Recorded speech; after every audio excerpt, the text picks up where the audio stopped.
그날 저는 봉투를 열었습니다. 손이 떨렸어요. 편지가 들어 있었거든요. 첫 줄을 읽는데 눈물이 핑 돌았습니다. 할머니, 사실은 그 뒤로는 읽을 수가 없었어요. 가슴이 철렁 내려앉았거든요. 평생 몰랐던 진실이었습니다. 그때서야 알겠더군요. 왜 그 청년이 매일 아침 제게 인사했는지, 왜 그렇게 환하게 웃어줬는지, 그리고 왜 거짓말을 해야 했는지 모든 게 이해됐습니다. 하지만 너무 늦었어요. 그 아이는 이미 이 세상에 없었으니까요.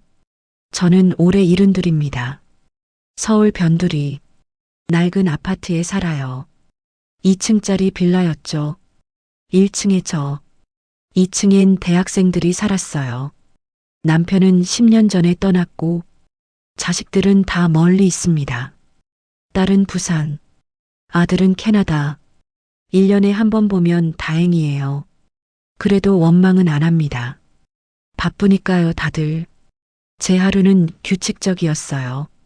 새벽 5시 기상, 찬물로 세수, 미숫가루 한 잔, 그리고 산책. 아파트 뒷산 둘레길을 걸었죠. 30분이면 한 바퀴였어요. 그게 제 유일한 낙이었습니다. 2년 전 봄이었어요. 산책길에서 청년을 만났습니다. 26쯤 되어 보였죠. 키가 180은 되었어요. 깡마른 체구였습니다. 처음엔 그냥 스쳐 지났어요. 그런데 다음 날 청년이 먼저 인사를 했습니다. 안녕하세요, 할머니. 환하게 웃더라고요. 깜짝 놀랐습니다. 요즘 젊은 사람들이 노인한테 먼저 인사하는 경우가 없거든요. 그래요. 어색하게 답했던 기억이 나요. 그 다음 날도, 또 그 다음 날도 청년은 꼭 인사를 했어요. 비 오는 날도, 눈 오는 날도 한 번도 빠지지 않았습니다. 할머니, 오늘도 산책하세요? 네, 운동 좀 하려고. 날씨 좋네요. 그러게, 햇살이 따뜻해. 그렇게 짧은 대화가 쌓였습니다. 한 달쯤 지났을까요? 청년이 물었어요. 할머니, 혼자 사세요? 응, 혼자 살지. 외롭지 않으세요? 익숙해. 외로움도 습관이 되더라고. 청년이 씁쓸하게 웃었습니다. 저도 그래요. 그 말이 마음에 걸렸어요. 젊은 친구가 왜 외롭다고 할까? 너 여기 사니? 네, 2층 투룸이요. 아, 위층에 사는구나. 혼자 살아? 네. 가족은? 청년이 잠깐 망설였어요. 없어요. 더 이상 묻지 않았습니다.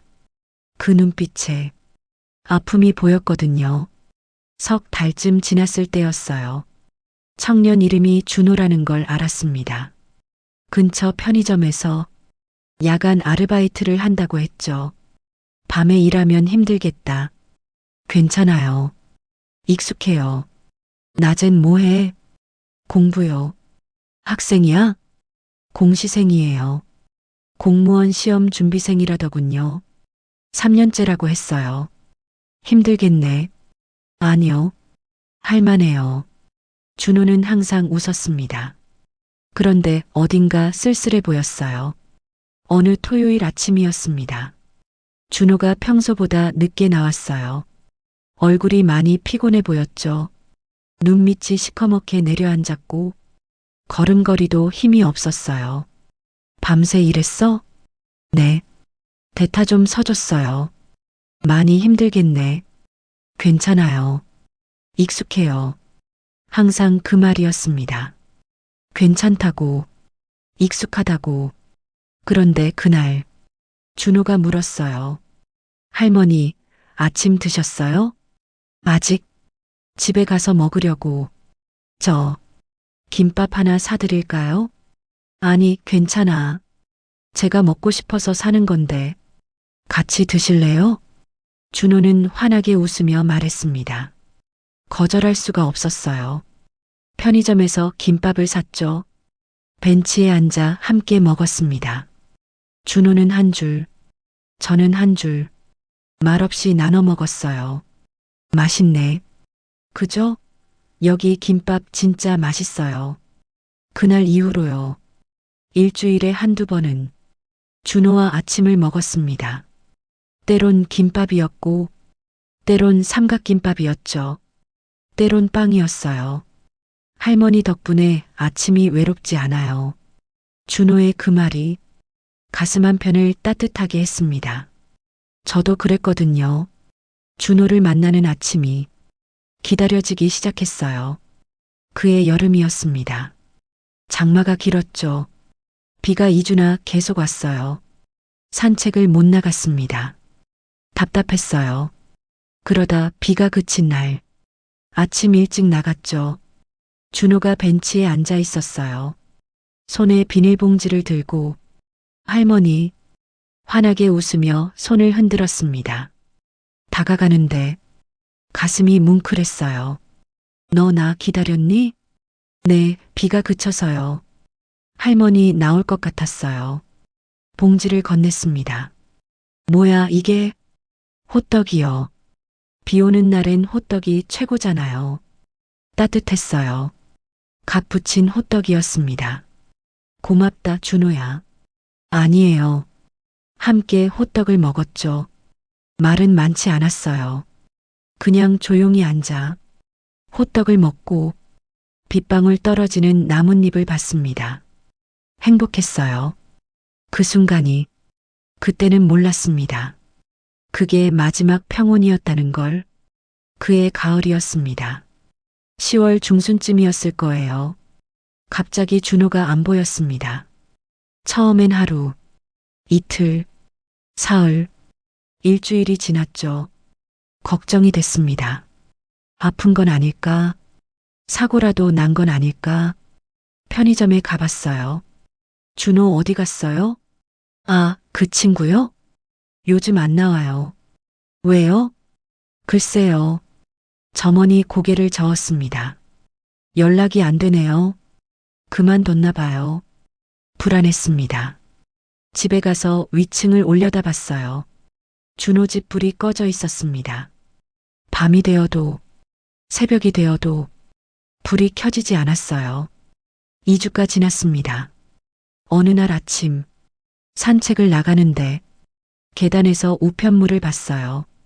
준호 이름으로 온 편지였습니다. 우체통이 가득 차 있었죠. 집에 없는 게 분명했어요. 어디 간 거야?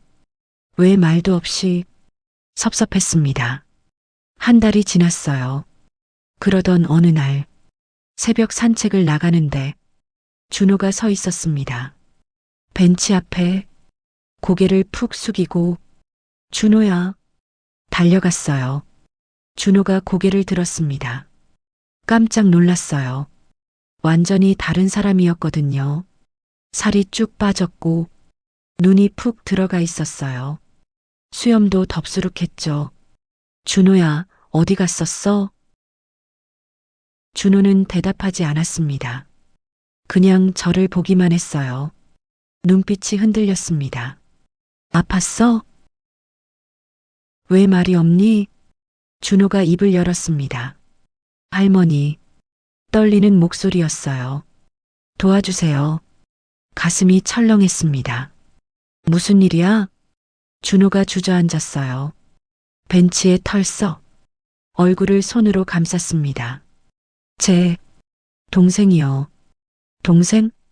준호한테 동생이 있다는 말은 처음 들었습니다. 고등학생이에요. 둘이 살고 있어요. 부모님은 일찍 돌아가셨고요. 준호 목소리가 떨렸습니다. 그 애가 쓰러졌어요. 뭐? 병원에 입원했어요. 무슨 병인데? 준호가 고개를 들었습니다. 눈이 빨갛게 충혈되어 있었어요. 백혈병이래요. 그 말에 정신이 아찔했습니다. 치료는 할 수 있어? 할 수는 있는데 준호가 울먹였어요. 돈이 너무 많이 들어요. 얼마나? 3천만 원이요. 숨이 막혔습니다. 보험은? 없어요. 저희 형편에. 준호가 손으로 얼굴을 감쌌습니다. 저 2천만 원은 모았어요. 어떻게든 대출도 받고 친구들한테도 빌렸고 아르바이트도 4개나 뛰었어요. 그래서 한 달 동안 안 보인 거였군요. 근데 1천만 원이 모자라요. 할머니, 준호가 저를 봤습니다. 눈물이 줄줄 흘러내렸어요. 돈 좀 빌려주세요. 가슴이 미어졌습니다. 꼭 갚을게요. 평생 걸려도 갚을게요. 제발요, 할머니. 준호가 무릎을 꿇으려 했어요. 얼른 붙잡았습니다. 안 돼, 일어나. 할머니, 제발이요. 눈물이 뚝뚝 떨어졌습니다. 저도 눈물이 났어요. 그런데 저도 돈이 없었습니다. 남편이 남긴 유산은 자식들 결혼 자금으로 다 썼고 통장엔 300만 원밖에 없었거든요. 노후 대책이라곤 국민연금이 전부였죠. 준호야. 목소리가 떨렸어요. 할머니가 돈이 없어. 준호 눈빛이 흔들렸습니다. 미안해. 정말 미안해. 준호는 아무 말도 못했어요. 고개만 끄덕였습니다. 그리고 비틀거리며 일어났어요. 괜찮아요, 할머니. 제가 다른 방법 찾아볼게요. 고맙습니다. 준호가 돌아섰습니다. 등이 굽어 있었어요. 저는 그 자리에 멍하니 서 있었습니다. 준호가 멀어졌어요. 그날 밤 잠을 한숨도 못 잤어요. 준호 우는 얼굴이 계속 눈에 밟혔습니다. 동생이 죽어가는데 돈이 없어서 못 살린다니 얼마나 절망스러울까. 새벽 3시 잠이 안 왔어요. 일어나 거실에 앉았습니다. 통장을 꺼냈죠. 300만 원. 턱없이 부족했습니다. 그때 생각했어요. 전세 대출, 집을 담보로 대출을 받으면 1천만 원쯤은 나오지 않을까? 다음 날 아침 은행에 갔습니다. 전세 대출 받고 싶은데요. 어르신, 나이가 많으셔서 안 되나요? 한도가 적어요. 얼마나요? 1천만 원 정도. 1천만 원. 딱 준호가 필요한 돈이었습니다. 그럼 그거요. 그런데 어르신, 은행원이 조심스럽게 말했어요. 이자가 높아요. 연 6%예요. 괜찮아요. 연금으로 갚을게요. 정말 괜찮으세요? 네. 서류를 작성했습니다. 손이 떨렸어요. 평생 이렇게 큰 빚을 진 적이 없었거든요. 대출이 나왔습니다. 1천만 원. 현금으로 뽑았어요. 봉투에 담았습니다. 무거웠어요. 무게가 아니라 책임이. 준호한테 전화했어요. 준호야, 어디야? 할머니, 목소리가 힘이 없었습니다. 병원이야? 네. 지금 갈게. 아니에요, 할머니. 괜찮아요. 금방 갈게. 전화를 끊었습니다. 버스를 2번 갈아탔어요. 병원까지 1시간이 걸렸습니다. 도착했을 때 준호가 복도에 앉아 있었어요. 고개를 푹 숙이고 다가갔습니다. 준호야. 준호가 고개를 들었어요. 눈이 퉁퉁 부어 있었습니다. 할머니, 말없이 봉투를 내밀었어요. 이게 1천만 원이야. 준호 눈이 커졌습니다. 할머니, 이거 가져. 아니에요. 준호가 손사래를 쳤어요. 저 못 받아요. 왜? 할머니 돈이잖아요. 노후 자금 아니에요? 그런 거 신경 쓰지 마.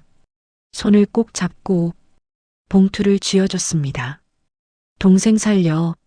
준호가 울음을 터뜨렸어요. 할머니, 고맙습니다. 정말 고맙습니다. 됐어. 꼭 갚을게요. 천천히 갚아도 돼. 할머니, 준호가 봉투를 꼭 안았습니다. 그리고 병실 안으로 들어갔어요. 저는 그대로 서 있었습니다. 잠깐 후 준호가 나왔어요. 할머니, 들어가 보실래요? 아니, 괜찮아. 동생이 인사드리고 싶대요. 병실로 들어갔습니다. 침대에 한 학생이 누워 있었어요.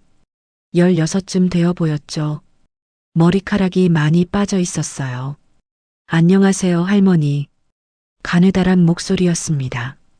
그래, 많이 아팠구나. 괜찮아요. 형이 말 많이 했어요.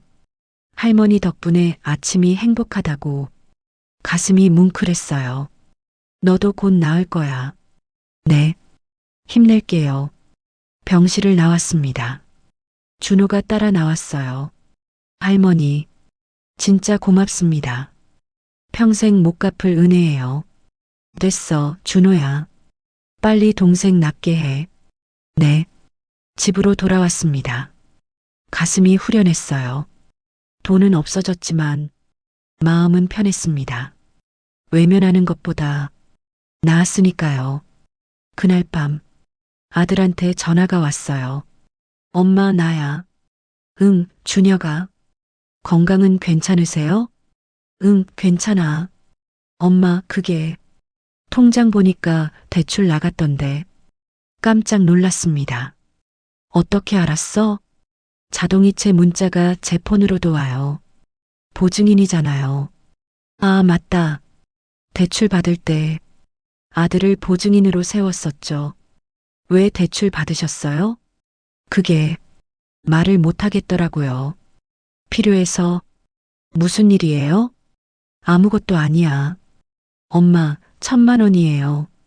적은 돈 아니에요. 아들 목소리가 높아졌습니다. 사기 당하신 거 아니에요? 아니야. 그럼 뭐예요? 말 못해? 그냥 좋은 일에 썼어. 좋은 일? 아들이 한숨을 쉬었어요. 엄마, 정신 차리세요. 노후 자금도 없으시면서 무슨 좋은 일이에요? 준혁아, 이제 70이세요, 엄마. 돈 버실 수도 없고 연금으로 이자 갚으면 생활비는 어떻게 하시려고요? 할 말이 없었습니다. 다시는 이런 일 없게 해주세요. 정급하면 저한테 연락하시고요. 전화가 끊겼습니다. 가슴이 답답했어요. 아들 말이 틀린 건 아니었습니다. 그날 밤 후회가 밀려왔어요. 내가 잘한 걸까? 준호 동생을 위해 내 노후를 담보로 잡은 게 정말 현명한 선택이었을까? 한 달이 지났습니다. 준호는 연락이 없었어요. 아침 산책길에서도 안 보였죠. 병원에 있나 봐. 동생 곁을 지키고 있겠지. 그렇게 생각했습니다. 2달이 지났어요. 여전히 소식이 없었습니다. 조금씩 불안해지기 시작했어요. 동생은 괜찮은 걸까? 치료는 잘 되고 있을까? 어느 날 오후였습니다. 편의점에 갔어요. 준호가 일했던 곳이었죠. 저기요. 네, 할머니. 혹시 강준호 연락처 아세요? 점원이 고개를 저었습니다. 잘 모르는데요. 그 친구 연락 안 돼요. 사장님도 찾고 계세요. 왜요? 급여 정산하려고요. 한 달치 못 받아갔거든요. 이상했습니다. 왜 급여를 안 받아갔을까? 집에 돌아와서 위층을 올려다봤어요. 여전히 불이 꺼져 있었습니다. 며칠 후 계단을 올라가 봤어요. 준호 집 문 앞 우편물이 수북이 쌓여 있었습니다. 고지서, 택배 부재 안내문, 광고지, 먼지가 앉아 있었죠. 오래된 것 같았어요. 벨을 눌러봤습니다. 아무 대답이 없었어요. 다시 눌러봤죠. 역시 조용했습니다. 불안했습니다. 관리사무소에 갔어요. 2층 강준호 씨 아세요? 아, 그 청년? 네. 이사 갔어요. 네. 한 달 전에. 머릿속이 하얘졌습니다. 어디로 갔는지? 글쎄요. 그냥 짐 싸서 나가던데. 연락처도 안 남기고 집으로 돌아왔습니다. 다리에 힘이 풀렸어요. 소파에 주저앉았죠. 이사를 갔다고? 왜? 병원은? 동생은? 전화를 걸었습니다. 고객님께서 전화를 받지 않습니다. 문자를 보냈어요. 준호야, 어디 갔니? 연락 좀 해줘. 할머니 걱정된다. 답장이 없었습니다. 다음 날도, 그 다음 날도 연락이 없었어요. 일주일이 지났습니다. 불안이 점점 커졌어요. 설마, 그 생각이 들었습니다. 사기? 아니야. 준호가 그럴 리 없어. 병원에서 동생도 봤잖아. 그런데 의심이 자꾸 들었어요. 동생이 정말 준호 동생이었을까? 백혈병이 진짜였을까? 모든 게 거짓말이었던 걸까? 그날 밤 잠을 못 잤습니다. 배신감이 밀려왔어요. 2년 동안 매일 아침 나눈 인사가, 함께 먹은 김밥이 모두 거짓이었던 걸까? 저를 속이기 위한 준비 과정이었던 걸까? 눈물이 났습니다. 억울했어요. 분했고 슬펐습니다. 다음 날 아침 산책을 나가지 않았어요. 그 다음 날도, 그 다음 날도 집 밖으로 나가지 않았습니다. 준호를 마주칠까봐, 그 환한 얼굴을 볼까봐 무서웠어요. 2주가 지났습니다. 딸한테 전화가 왔어요. 엄마, 왜 안 받으세요? 아, 미안해. 무슨 일 있어요? 아니야, 괜찮아. 목소리가 이상한데. 괜찮다니까. 엄마, 딸이 조심스럽게 말했습니다. 오빠한테 들었어요. 대출 받으셨다면서요? 혹시 사기 당하신 거 아니에요? 그 말에 눈물이 났어요. 엄마, 아니야. 그럼 뭐예요? 말 좀 해봐요. 나중에 얘기할게. 전화를 끊었습니다. 자식들한테도 말 못하겠더라고요. 부끄러웠어요. 70이 넘어서 사기를 당했다는 게 한 달이 더 지났습니다. 어느 토요일 오후 초인종이 울렸어요. 문을 여는데 낯선 중년 남자가 서 있었습니다. 정장을 입고 서류 가방을 들고 있었죠. 김영순 할머니 맞으시죠? 네. 누구세요? 남자가 명함을 내밀었어요. 저는 강준호의 삼촌입니다. 준호 삼촌? 준호한테 삼촌이 있다는 말은 들은 적이 없었어요. 들어오세요. 거실로 안내했습니다. 남자가 가방에서 두꺼운 봉투를 꺼냈어요. 이거 준호가 드리라고 했습니다. 봉투를 받았습니다. 무거웠어요. 이게 뭔가요? 1,000만 원이요. 준호가 할머니께 빌린 돈이라고 꼭 갚으라고 했습니다. 가슴이 덜컥했습니다. 준호는요? 지금 어디 있어요? 남자가 고개를 숙였습니다. 침묵이 흘렀어요. 준호는, 남자 목소리가 떨렸습니다. 지난주에 세상을 떠났습니다. 그 말에 귀를 의심했어요. 뭐라고요? 교통사고였어요. 밤에 배달 아르바이트 하다가 다리에 힘이 풀렸습니다. 소파에 주저앉았어요. 그럴 리가. 할머니께 드리는 게 있대요. 남자가 또 다른 봉투를 꺼냈습니다. 편지요. 손이 떨렸어요. 봉투를 받아들었습니다. 남자가 말을 이었습니다. 준호가 마지막으로 제게 부탁했어요. 할머니께 꼭 전해달라고. 그리고 이것도. 남자가 작은 노트를 꺼냈어요. 낡은 다이어리였습니다. 준호 일기장이에요. 할머니 얘기가 많이 나와요. 읽어보시라고 했습니다. 남자가 일어났어요. 그럼 저는 이만 조의금은 사양한다고 했습니다. 할머니께 패 끼치지 말라고. 남자가 나갔습니다. 혼자 남았어요.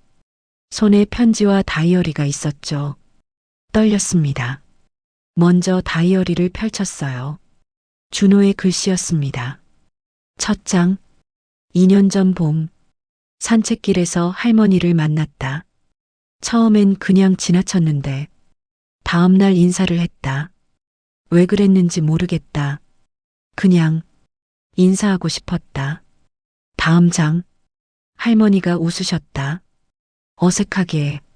그런데 그 웃음이 따뜻했다. 오랜만에 따뜻함을 느꼈다. 눈물이 났어요. 계속 읽었습니다. 한 달 됐다. 매일 아침 할머니를 만난다. 이제 하루의 이유가 생겼다. 할머니를 만나는 게 유일한 행복이다. 가슴이 뭉클했습니다. 석 달 됐다. 할머니와 김밥을 먹었다. 평생 먹어본 김밥 중에 가장 맛있었다. 함께 먹어서 그런가 보다. 페이지를 넘겼어요. 할머니는 나를 믿어주신다. 내가 누군지 묻지 않으신다. 그냥 받아주신다. 처음으로 내가 소중하다고 느꼈다. 눈물이 멈추지 않았습니다. 할머니께 거짓말을 했다. 공시생이라고. 사실은 도박 빚쟁이다. 3천만 원. 매일 쫓기고 있다. 가슴이 철렁 내려앉았습니다. 할머니를 이용하기로 했다. 동생 얘기를 지어냈다. 병원도 거짓말이다. 친구 동생을 데려갔다. 할머니께 보여드리려고. 손이 떨렸어요. 할머니가 돈을 주셨다. 1,000만 원. 그 손이 떨리는 걸 봤다. 눈빛도 봤다. 그때 무너졌다. 나는 정말 쓰레기다. 다음 장. 돈을 받고 도망쳤다. 할머니를 볼 면목이 없었다. 그런데 돈을 쓸 수가 없었다. 이틀 동안 통장만 봤다. 할머니 얼굴이 계속 떠올랐다. 페이지를 넘겼습니다. 빚쟁이들을 만났다. 돈을 줬다. 할머니 돈으로. 그리고 맞았다. 돈이 부족하다고. 700만 원 더 내놓으라고. 때리는 걸 맞으면서 할머니 생각을 했다. 죄송하다고. 용서해달라고. 눈물이 흐렸어요. 결심했다. 할머니 돈을 갚기로. 그리고 내 인생을 바꾸기로. 이제라도 사람답게 살고 싶다. 다음 장. 낮엔 공사장. 밤엔 배달. 새벽엔 신문 돌리기. 하루에 3시간 잔다. 힘들다. 그런데 할머니 생각하면 견딜만하다. 꼭 갚을 거다. 페이지를 넘겼어요. 한 달 됐다. 300만 원 모았다. 2,700만 원 남았다. 할머니 돈 1,000만 원. 빚 700만 원. 합치면 2,700만 원. 할 수 있다. 다음 장. 석 달 됐다. 1,000만 원 모았다. 이제 절반이다. 할머니를 보고 싶다. 그런데 볼 면목이 없다. 다 갚고 찾아뵐 거다. 그때 용서를 빌 거다. 눈물이 멈추지 않았습니다. 6개월 됐다. 2천만 원 모았다. 이제 700만 원만 더 모으면 된다. 곧 할머니를 만날 수 있다. 생각만 해도 떨린다. 마지막 장이었습니다. 오늘 마지막 배달이다. 내일이면 다 갚는다. 할머니께도 돌려드린다. 드디어 찾아뵐 수 있다. 너무 기다려진다. 거기서 끝이었습니다. 다이어리를 덮었어요. 손이 떨렸습니다. 편지를 집어들었습니다. 봉투를 열었어요. 편지지를 펼쳤습니다. 준호의 글씨였어요. 할머니, 이 편지를 읽으실 때 저는 아마 이 세상에 없을 겁니다. 눈물이 핑 돌았습니다. 할머니, 사실은 저한테 동생은 없었어요. 병원도 거짓말이었습니다. 사기를 친 거예요, 할머니. 정말 죄송해요. 가슴이 무너지는 것 같았어요. 저는 빚쟁이였어요. 도박 빚이 3천만 원 있었죠. 매일 쫓겨다녔습니다. 맞기도 많이 맞았어요. 그래서 할머니를 이용했어요. 손이 떨렸습니다. 처음엔 정말 그럴 생각이었어요. 돈만 받고 도망칠 생각이었죠. 근데 할머니가 돈을 주시던 날 병원에서 제가 무너졌습니다. 눈물이 멈추지 않았어요. 할머니 손이 얼마나 떨렸는지 봤어요. 그 눈빛도 봤고요. 저 같은 놈을 위해 노후 자금을 내놓으시는 거잖아요. 그때 깨달았습니다. 제가 진짜 인간 쓰레기라는 걸. 편지가 흐려졌습니다. 그날부터 미친 듯이 일했어요. 낮엔 공사장, 밤엔 배달, 새벽엔 신문 돌렸어요. 하루에 3시간 잤습니다. 힘들었어요. 근데 할머니 생각하면 견딜만 했어요. 가슴이 뭉클했습니다. 6개월 걸렸어요. 드디어 다 모았습니다. 빚도 갚았고 할머니 돈도 모았어요. 전부 다 이제 돌려드릴 수 있어서 정말 다행입니다. 눈물이 뚝뚝 떨어졌어요. 할머니, 제 인생에서 할머니가 유일한 빛이었어요. 저한테 진심으로 대해준 사람은 할머니밖에 없었습니다. 매일 아침 인사할 때, 김밥 나눠 먹을 때, 호떡 함께 먹을 때, 처음으로 사람답게 살고 싶다고 생각했어요. 손으로 입을 막았습니다. 할머니 덕분에 제가 변할 수 있었어요. 쓰레기 같던 제가 사람이 될 수 있었습니다. 비록 늦었지만 마지막엔 제대로 살았어요. 편지를 가슴에 안았어요. 할머니, 제가 할머니께 드린 건 고작 인사와 김밥이었는데 할머니는 제게 인생을 주셨어요. 살아갈 이유를, 변할 용기를 주셨습니다. 소리내어 울었습니다. 고맙습니다. 그리고 정말 죄송합니다. 이 죄는 평생 짊어지고 가겠습니다. 아니, 이미 가지 못했네요. 할머니, 용서해 주세요. 그리고 마지막 문장이었습니다. 사랑합니다, 할머니. 편지를 내려놓았어요. 한참을 울었습니다. 준호, 그 아이는 끝까지 거짓말을 하지 않았더군요. 돈도 다 갚았고 진심도 담았어요. 며칠 뒤 묘소를 찾아갔습니다. 준호 삼촌이 알려준 곳이었어요. 작은 공원묘지였습니다. 봉분 앞에 섰어요. 강준호, 이름이 새겨진 비석, 꽃을 놓았습니다. 국화였어요. 준호야, 할머니가 왔어. 바람이 불었습니다. 나뭇잎이 흔들렸어요. 너 때문에 할머니도 살았어. 너도 알지? 너 아니었으면 할머니 아침이 얼마나 외로웠겠니? 눈물이 떨어졌어요. 고맙다, 준호야. 너를 만나서 한참을 그 자리에 앉아 있었습니다. 해가 지고 있었어요. 할머니가 너한테 화낼 줄 알았지? 안나, 전혀. 고개를 저었어요. 너는 거짓말했지만 마지막엔 진실했어. 그게 중요한 거야. 바람이 또 불었습니다. 할머니도 미안해. 너한테 제대로 해준 게 없네. 인사랑 김밥밖에. 웃음이 났어요. 근데 그게 너한테는 전부였다며. 고맙다, 준호야. 일어났습니다. 자주 올게. 외롭지 마. 돌아서는데 뒤에서 목소리가 들리는 것 같았어요. 할머니, 안녕하세요. 화난 목소리였습니다. 뒤를 돌아봤어요. 아무도 없었어요. 그냥 바람만 불고 있었죠. 눈물이 났습니다. 그래, 준호야. 안녕. 집으로 돌아왔어요. 1,000만 원은 다시 통장에 넣었습니다. 쓸 수가 없더라고요. 그건 준호가 목숨 걸고 번 돈이니까 언젠가 어려운 사람 있으면 그때 쓸 겁니다. 준호가 그랬던 것처럼 돈이 없어도 외면하지 않는 살. 그게 준호가 제게 남긴 거라고 생각해요. 지금도 매일 아침 산책을 나갑니다. 그 벤치에 앉아요. 준호와 김밥을 나눠 먹던 곳, 호떡을 먹던 곳, 그곳에서 준호를 생각합니다. 가끔 누가 물어요. 경로당 친구들이 영순이 넌 왜 매일 거기 앉아 있어? 그냥 누구 기다려? 응, 누군데? 소중한 사람. 더 이상 말하지 않습니다.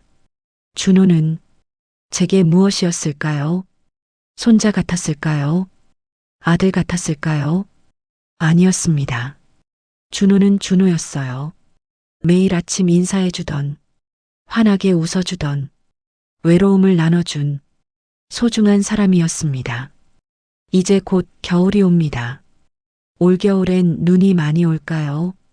준호가 좋아하던 계절이었어요. 할머니, 눈 오면 예쁘죠? 그래, 예쁘지. 그렇게 대답했던 기억이 나요. 올겨울엔 눈이 오는 날 묘소에 가야겠어요. 준호와 함께 눈을 보고 싶습니다. 오늘도 산책을 갑니다. 새벽 5시 어김없이 일어나 그 길을 걷습니다. 준호가 걷던 길, 할머니를 기다리던 길, 그 길 위에서 가끔 목소리가 들립니다. 할머니, 안녕하세요. 그럴 때면 대답해요. 그래, 준호야. 오늘도 좋은 아침이네. 그리고 웃습니다. 혼자서, 여러분은 어떠세요? 외로운 사람을 본 적 있나요? 도와줄 수 있었는데, 외면한 적은 없나요? 저는 준호를 만나고 배웠습니다. 돈이 없어도 외면하지 않는 게 얼마나 소중한지. 여러분 생각은 어떤가요?